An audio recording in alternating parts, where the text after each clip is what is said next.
Mysterious disappearances, and not only disappearances of scientists connected to space and high-tech research. Many of them were allegedly linked to UFO research, new forms of energy generation and even free energy, and had access to classified information. Alarm bells are being rung at the highest levels. US officials and even Trump have taken notice of this. An FBI investigation has been launched, and when it comes to the reactions from officials and the FBI, that part is not made up. And at the same time, many people, not without reason, have been calling this whole situation that has unfolded over the past couple of months a conspiracy theory. Some publications have even called this conspiracy theory unbelievably dumb. I kept running into the story on social media, and in the overwhelming majority of cases, the posts I saw about it had a very conspiratorial tone. The flood of posts and short videos along the lines of something sinister is happening, they knew something, someone wants to hide the truth, and all that sort of thing. But at the same time, real investigations are actually beginning, and even NASA has responded to the situation. Could there really be some kind of conspiracy here? At the very least, if you want to call it a conspiracy theory, it's clearly not as crazy as the flat earth theory, the cellular earth theory, theories about reptilians in governments, and so on. The disappearances and deaths do indeed exist. Some of them, at least at first glance, can seem strange. So let's try to figure out where did this conspiracy theory come from, who it is actually about, whether there is any real connection between these incidents, and why this story has caused such a big stir on the internet and the media and even in the US government. I went through media publications, looked at reactions and comments, and even found a few investigations. I'm Andrei, and this is Cosmos Elementary. I think that this story didn't appear just randomly right now. Scientists or people with access to supposedly classified information have been disappearing or dying under circumstances that some might describe as strange before that. But only now has someone connected such tragic incidents into a single chain of events, interpreting them as deliberate actions or part of a broader conspiracy. I think several factors may have contributed to this. The story has been developing over the past couple of months, and this coincides quite well with the launch of the Artemis 2 mission and the first human flight to the moon in more than 50 years. Interest in space and space exploration has generally increased. And of course, alongside this, conspiracy theories related to spaceflight, moon landings, aliens, and similar topics have flared up even more. In recent years, there has also been a growing impression that conspiracy theories are becoming more popular, along with increasing distrust of science in general and scientists as individuals. Supporters of such conspiracy theories tend to latch onto any case involving a scientist or an expert whenever there isn't even a hint that they might reveal hidden truths or expose mainstream science. And yes, special attention is always given to situations involving official figures, especially high-ranking government officials. And here as well, there have been several notable events in recent times. In recent years, a lot of attention has been caused by videos released by the Pentagon, real footage recorded by fighter jet pilots showing objects with seemingly inexplicable behavior, which, however, has actually been well explained since then. Hearings on the topic of the UFOs were even held in the US Congress, where former US intelligence officer David Grush testified, claiming that the United States possessed crashed alien spacecraft, is engaged in reverse engineering to recreate their technology, and of course that they have bodies of aliens.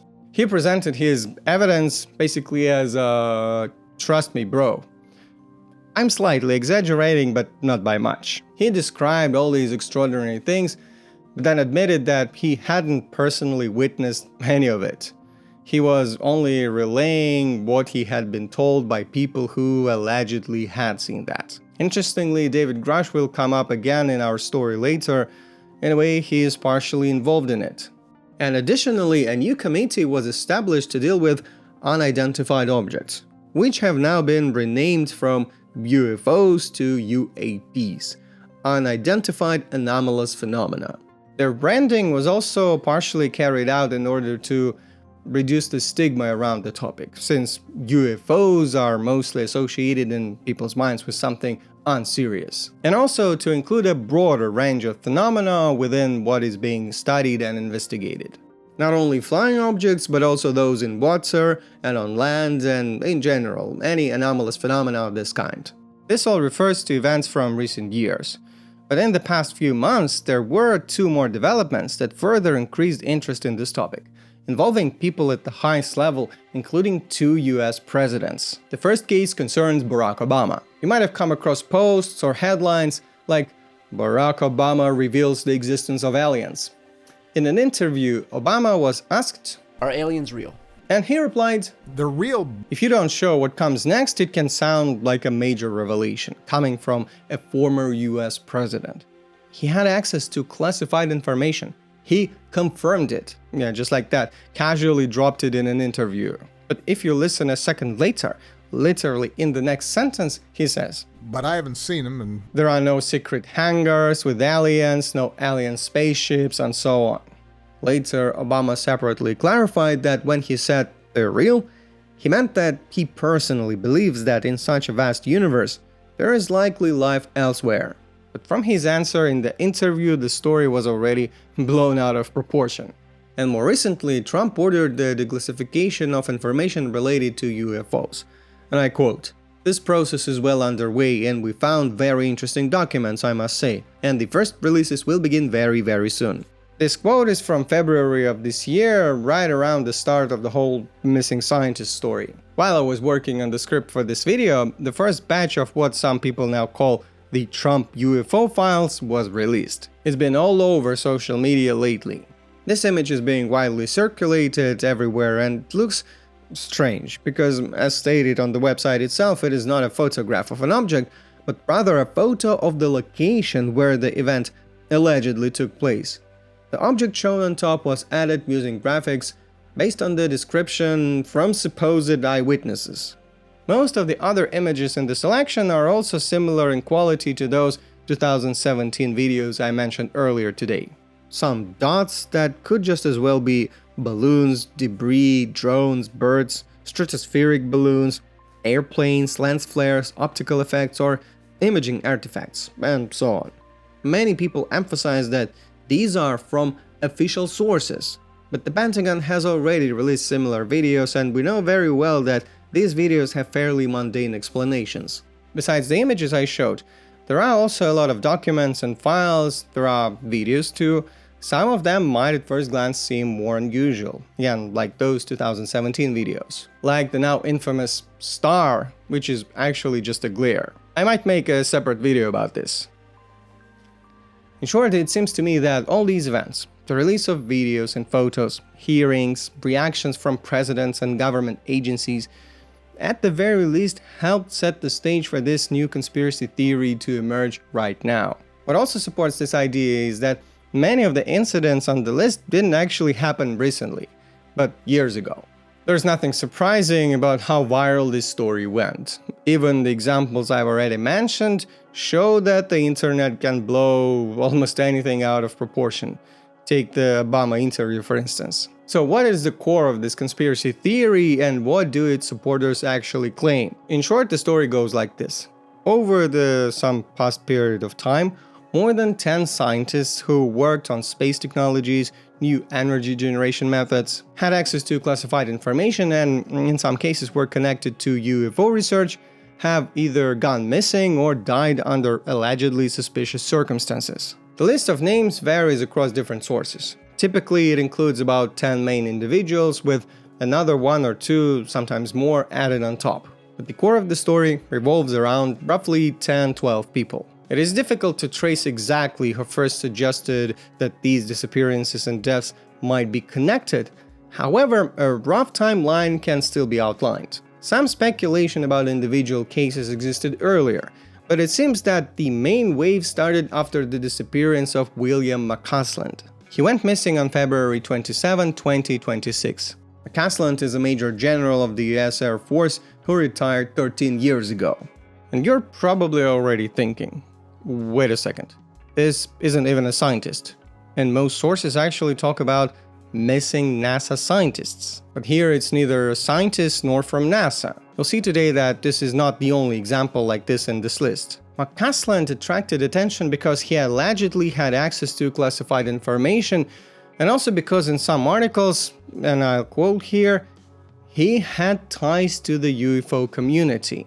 That sounds very vague, and later we'll clarify what kind of ties this actually refers to. Now, as all sources actively use the term UFO, although we of course know that a UFO is simply an unidentified flying object. Anything flying whose nature we don't know. It could be even a strangely shaped plastic bag. But here, UFO is usually used in a broader sense. Both unidentified objects in general, and specifically aliens, their spacecraft and their technology, basically everything of interest to ufologists. So I'll also be using UFO in this broader meaning today. McCasland left his home without taking his phone or glasses, but he did take his wallet, a gun, and put on hiking boots.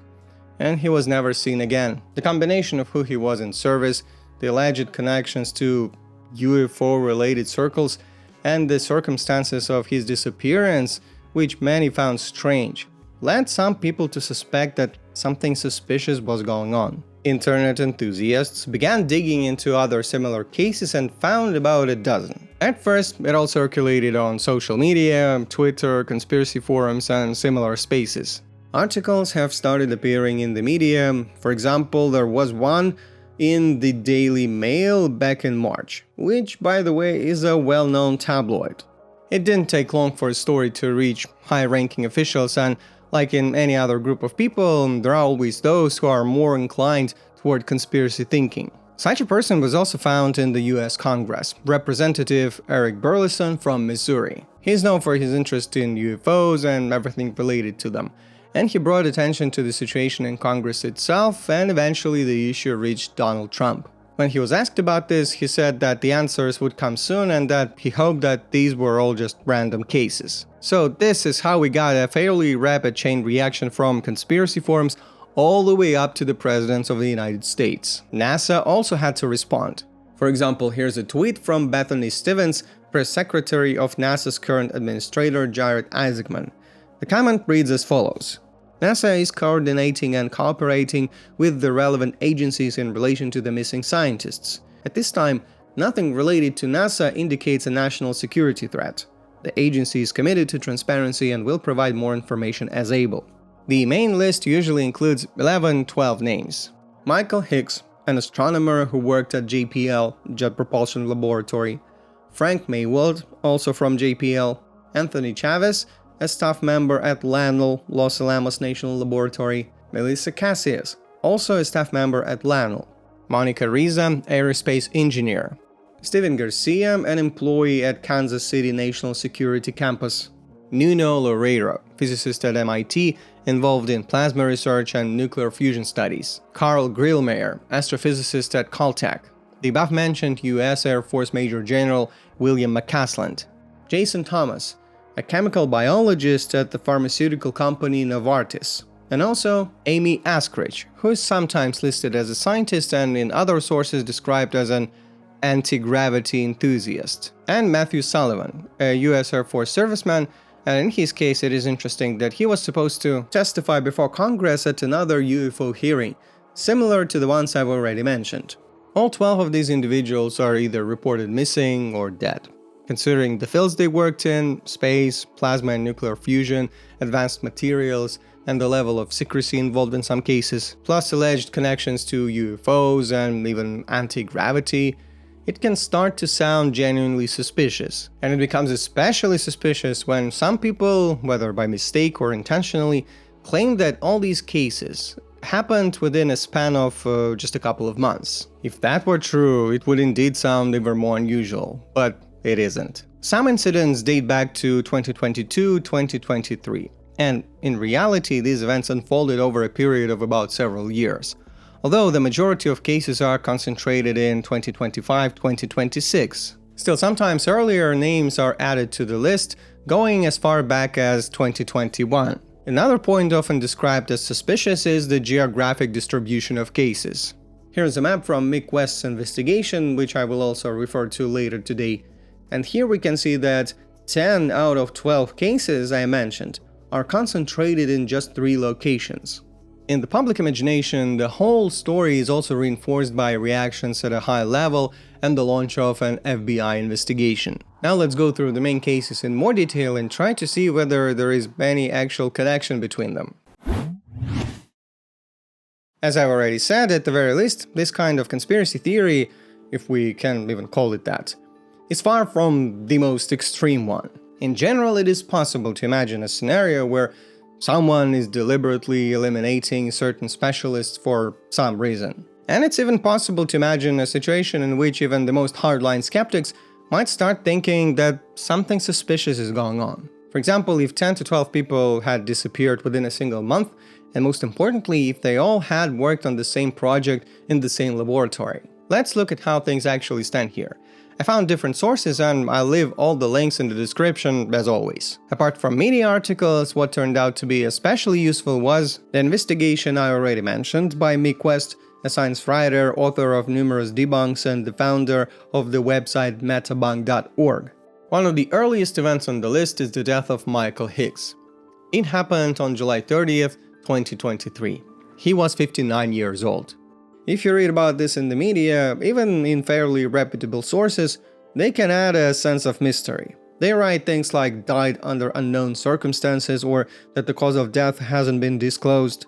First of all, the cause of death is not always publicly disclosed, and there's nothing unusual about that. But in this case, journalists somehow did not fully follow up and the cause of death is actually known and has been published. Here is the official record from the Los Angeles County Medical Examiner.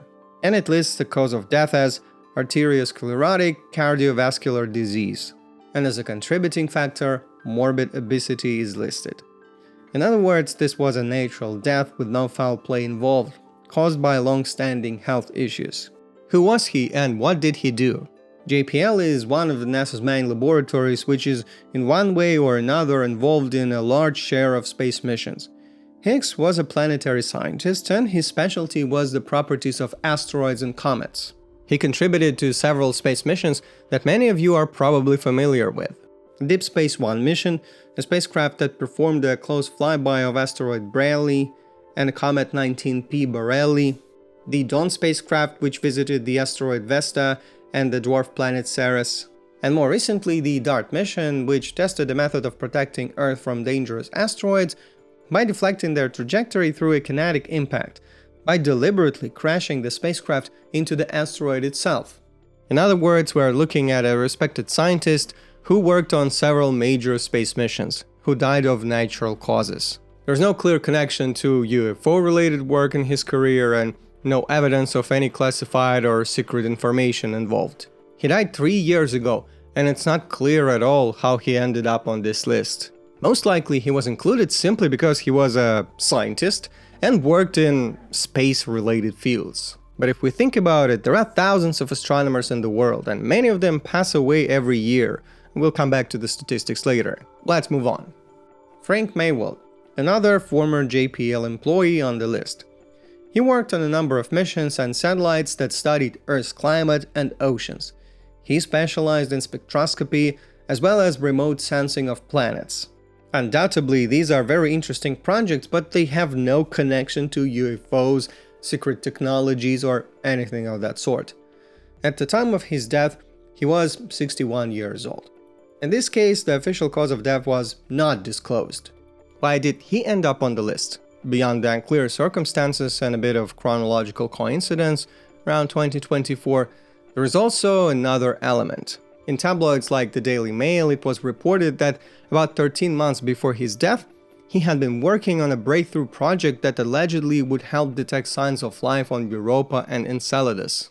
In general, the search for extraterrestrial life on icy moons of Jupiter and Saturn has been stretched and pulled into the UFO narrative. The idea is essentially, well, it's a search for extraterrestrial life, isn't it? That means aliens. In reality, there was no secrecy involved in Maiwald's research either. You can read his articles and articles he co-authored yourself. Many of them are openly available either as preprints or even in their final published versions. So far, we really do have 2 NASA scientists, but whose research topics don't particularly support a conspiracy narrative, and whose deaths don't show anything unusual, although in one case we still don't know the cause of death. Next, Monica Riza, an aerospace engineer. She spent most of her career working at Airjet Rocketdyne. This is a company that designs and manufactures liquid rocket engines. Her specialty was material science and metallurgy. She was one of the inventors of Mondelloy, a nickel-based superalloy used in AR-1 rocket engines. She also spent about a year working at JPL. Riza is listed as missing. She disappeared while hiking in the mountains. However, sources provide slightly different information on the details. In some sources it is said that she was alone, but more often that she was with someone else. And given the testimony of those who were with her, some sources simply contain an error. Her companions said that she was walking a bit behind, slightly lagging. A person saw her waving and smiling, then turned away, and when they looked back, sometime later, Riza was already gone. She was searched for by helicopters, drones, and search dogs, but she was never found. Some call this disappearance the strangest of them all. However, in Angeles National Forest, where the incident occurred, people go missing every year, and she did not disappear like in the middle of an open field. The incident took place in the mountains, and she could very well have tripped and fallen off a cliff, and she may not have been found due to the difficult terrain. Next, 2 former LANL employees, Los Alamos National Laboratory, and neither of them were scientists at all. Anthony Chavez was a foreman who worked at the laboratory. He did not work in research, of course. Whether he had access to classified information is unknown, but it is unlikely. He retired in 2017, and at the time of disappearance he was already 78 years old. Yes, he is also listed as missing. On May 4th, 2025, he left his home on foot without taking his keys or wallet and never returned. He has not been found to this day. There were no signs of struggle in his house.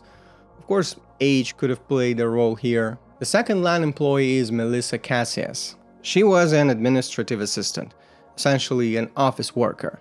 It is unknown whether she had access to classified information.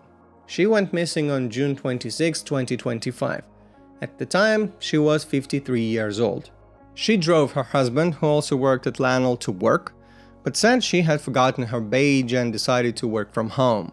After that, she brought lunch to her daughter and then she disappeared. She was last seen on surveillance footage walking along the highway a few miles from her home. At home, she also left her wallet, and both her work and personal phones were factory reset. Here you can start to see what might look like a pattern, that some people leave their phones at home before disappearing. And this pattern may indeed exist, but this doesn't necessarily point to a conspiracy.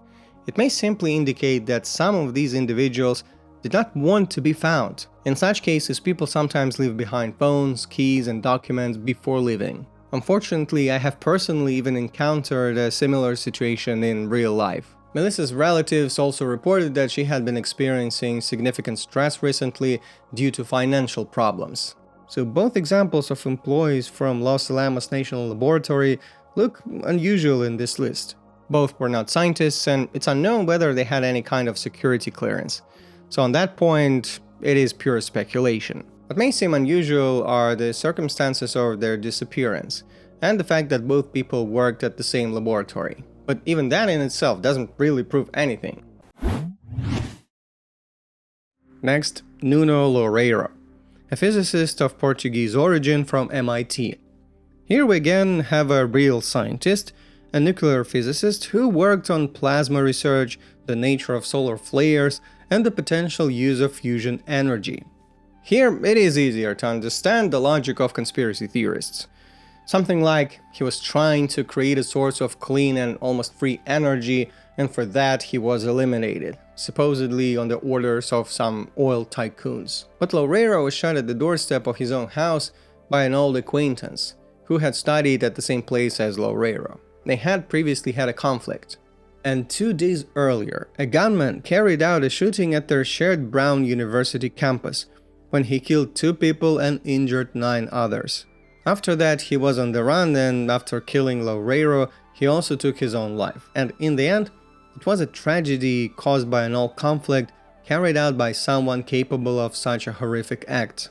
Next, we have another non-scientist, Steven Garcia. He was an employee at the Kansas City National Security Campus, and apparently he had access to classified information. He left his home without his keys and phone, but took a firearm with him. He has not been found. He was likely a danger to himself. Another scientist, a retired former employee of Caltech, Carl Grillmeyer. He was an astrophysicist specializing in exoplanets, the structure of galaxies, and dark matter. And he worked on analyzing data from well-known telescopes such as WISE, Spitzer, and of course the Hubble Space Telescope. Again, these are all areas of knowledge accessible to the general public, and there is no classified information here. He was shot at the doorstep of his own home. But again, the perpetrator was a well-known criminal in the area, someone who had caused trouble on multiple occasions before. 2 months earlier, he had already come to Grillmeyer's house with a rifle. The police had been called on him before, and he likely wanted revenge.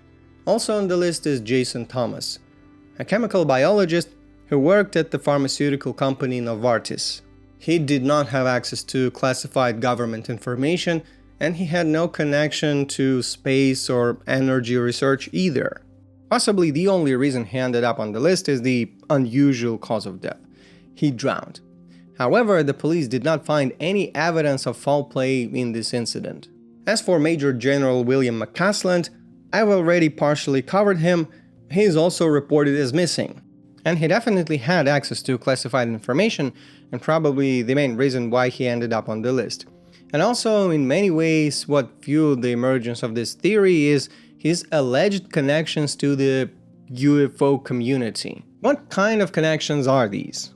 McCasland held a number of senior positions throughout his career, and what is most interesting to UFO enthusiasts is that he led a research laboratory at Wright-Patterson Air Force Base.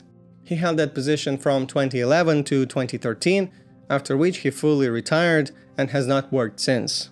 This base is a favorite subject of speculation among UFO enthusiasts. They believe that a secret Hangar 18 is located there. This is an old conspiracy theory that has no evidence, and it largely originated from a single science fiction author and UFO enthusiast, Robert Spencer Carr. According to the claim, Hangar 18 is supposedly the place where the remains of Roswell crash were taken, along with the bodies of aliens, of course. The problem is that, as I already mentioned, there is no evidence that this hangar exists at all, and no evidence that anything like this ever actually happened. But for supporters of this conspiracy theory about disappearing scientists, McCasland's work at this base, where Hangar 18 was supposedly located, became a kind of a trigger. Interestingly, this is still not the full extent of his connections to the UFOs. Mick West in his investigation writes that the only link tying McCasland specifically to the UFO community is his mention in emails written by none other than Tom DeLonge. That name might sound familiar to you for two reasons. You might be fans of the band Blink-182, of which DeLonge was a member for most of its existence.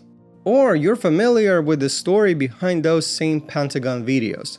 DeLonge is a UFO enthusiast and one of the founders of the company To the Stars, which played a role in that story. That company was strange, and one of its goals was in fact to promote UFO-related ideas and similar concepts. In the correspondence published by WikiLeaks in 2016, emails written by Tom DeLonge to John Podesta were found. In those emails, DeLonge writes that McCasland considered himself a skeptic, but DeLonge does not consider him one. He says that McCasland ran a laboratory at the base I mentioned earlier, and that he allegedly agreed to meeting and helped assemble some kind of team. This might sound suspicious, and it is easy to imagine how someone already inclined to believe this theory would react to it. But we have nothing beyond DeLonge's statements in this correspondence, and DeLonge is far from the most reliable narrator. So we don't even know whether any of this actually happened. When McCasland disappeared, he took a gun with him. His wife denied that his disappearance could have been the result of any foul play. He had health issues, and his wife said that he likely did what he did because he didn't want to be found. She also emphasized that he had retired 13 years earlier, and that it was unlikely anyone would have kidnapped him to extract outdated secrets. Alongside McCasland, the two final cases on the list might be the two most unusual ones: Amy Eskridge and her supposed work on anti-gravity, and Matthew Sullivan, who was supposed to testify before Congress but never made it. Amy Eskridge was included on the list not because of any verifiable achievements, but because of her claims. But it is clear why she ended up on that list. She claimed that she was working on building an anti-gravity device. Her father was an engineer at NASA, but she herself was not an active working scientist. She founded a so-called Institute of Exotic Sciences, which was supposed to work on various breakthrough technologies such as anti-gravity or zero-point energy. But almost all of this comes from her own statements. It is nearly impossible to find any reliable information about that institute at all. The website doesn't work. I was able to find an old version of the website in the web archive, but aside from some grandiose statements, there's nothing there, no specifics. All information about breakthrough technologies came only from Eskridge herself, in her videos and in various podcasts or interviews she has participated in. She said that they had supposedly invented some breakthrough device and were about to show it to the world, that there was already something to demonstrate, but it still needed further refinement before the next version. She also claimed that government agents were after her and all that. Given that there is absolutely no evidence that they were actually working on anything or achieving any real results in that institute, this is either a deliberate attempt to construct a genius story, something that is not uncommon nowadays, or she genuinely believed in that, but I saw one of her later interviews and it doesn't look very good.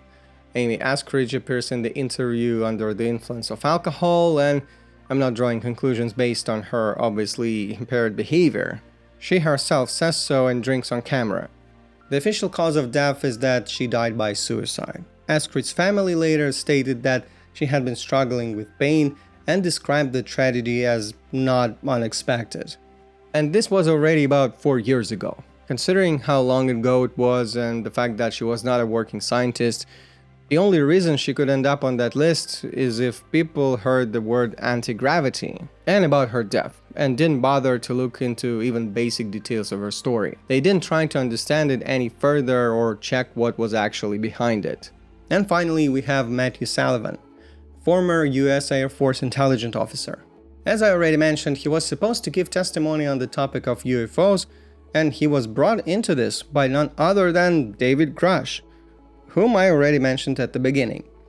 He is the one who testified before Congress that the United States has alien spacecraft and bodies, but there is no proof, sorry. Sullivan worked at the same base as McCasland, the one where the so-called Hangar 18 was supposed to be located. The logic here is that since he worked there, he must have known something. Conspiracy theorists claim that he was killed so he wouldn't have the chance to uncover the truth. So why is that Grush, for example, can calmly continue talking about aliens, and even fighter jet pilots who have testified in hearings about seeing unidentified flying objects have also spoken publicly, yet none of them have been targeted or silenced? Sullivan died of an overdose, whether accidental or intentional, we don't know. Again, he was not a scientist, but perhaps the case can seem like one of the strangest on the list. Now that we have the context, let's look at all of this together. When we've looked more closely at each case, you may already be starting to form an understanding of what is actually going on here. In many places, the situation is described as the disappearance of scientists or missing scientists. We can already see that even the name of that conspiracy theory is somewhat misleading. Not all of them disappeared, but even when it's not just about disappearances, in any case, half of the people on the list are not scientists, and in most cases, neither the disappearances nor the deaths appear suspicious. Many people on the list did not possess any classified information at all and were simply involved in publicly available research, likely unrelated to UFOs or some kind of free energy. If you look at the whole list, most of the cases there seem heavily stretched. Studied Enceladus? Aliens. Given the context, the list looks like a set of completely separate and unrelated cases. Yes, tragedies, but ones that don't appear to be connected to each other or to be a part of some coordinated sinister plan. As for geographic clustering, it is also easy to explain. There are only a few cases, and even within them, there are groups from the same institutions, such as LANL and JPL, which are of course located close to each other geographically. In general, the United States has such geographic research clusters, so it is likely that any similar cases would be distributed across the map in a way that is not random. There's also a problem with the motif here. Depending on who is describing the situation, you can find different attempts to explain what is going on. US government agencies talk about national security concerns. Does that mean that scientists are being eliminated in order to weaken US science? Those who are scientists, many of them are undoubtedly distinguished figures in science, but some have already retired, and even if they were absolute leaders in their fields, it would be difficult to achieve much through such targeted, pointed, isolated actions. Moreover, US government itself, without any removal of individual scientists, are doing far greater damage to their own science by cutting funding from many programs, institutes, and research projects. And lately, they have often been promoting an anti-scientific agenda, so to speak. Another motive suggested by ufologists is that people are being eliminated because they might reveal classified information about UFOs. If we are very generous, this could somehow be stretched to include Sullivan and McCasland. But they're not scientists, so what do disappearing scientists have to do with this? Or the idea instead was to extract secret information from them, but then why get rid of them in the end, especially if they weren't even given any chance to say anything in the first place? Or again, it's the energy industry conspiracy against those developing clean and almost free energy, but in this case, at best, only one person on the list actually fits this theme. From a motive standpoint, the list again falls apart into several completely unrelated groups. And it's unclear how they ended up being part of a single conspiracy theory.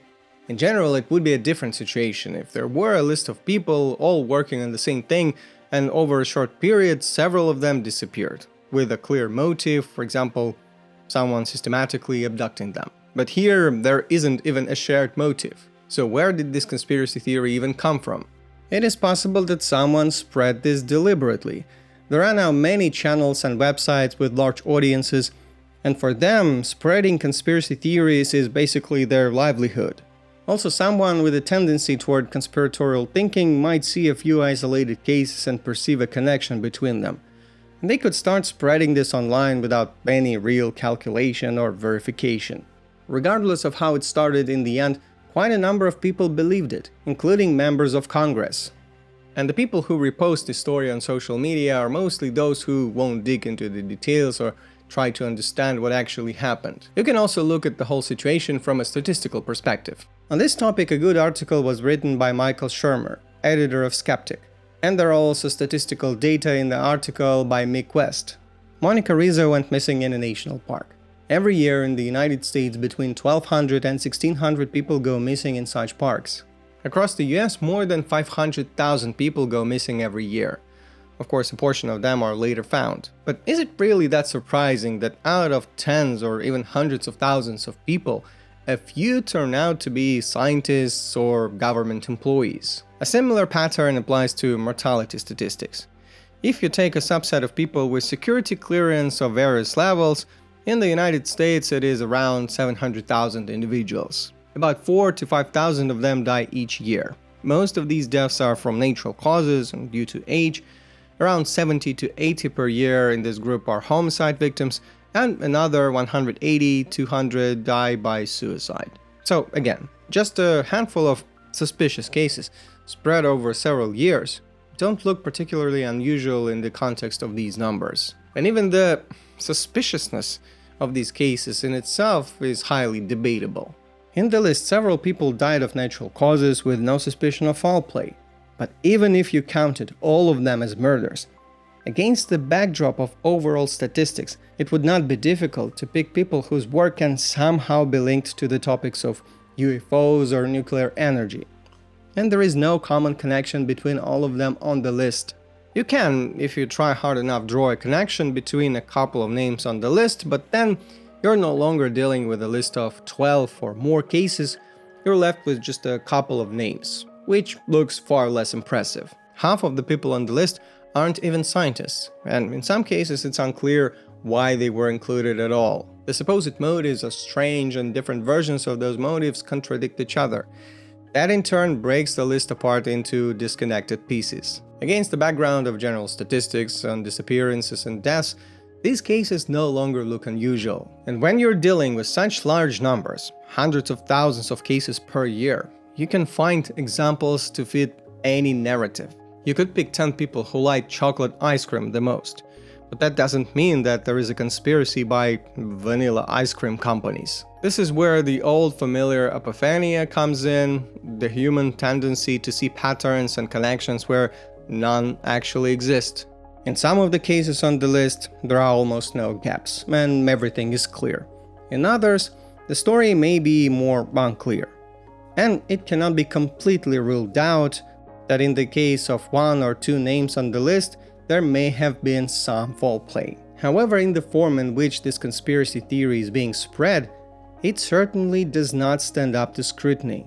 And of course, what makes the whole story additionally unpleasant is that these are real people situations and family tragedies. Relatives are forced to answer strange questions and dispel speculation.